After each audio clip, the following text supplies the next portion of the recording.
Hello guys, welcome back to our channel. So in this video guide, I'm going to show you how to create a poll in the comment section of your TikTok post.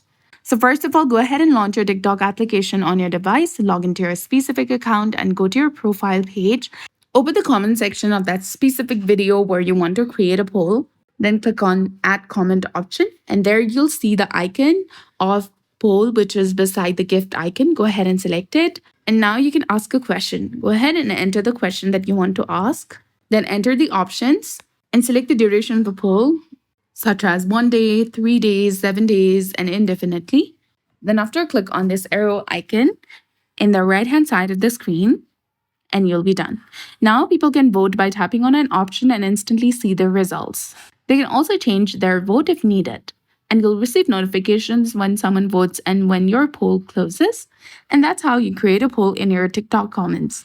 So that's it for this video. I hope you found this helpful. If you did, please like, share, and subscribe. Thanks for watching. We'll see you again in the next one.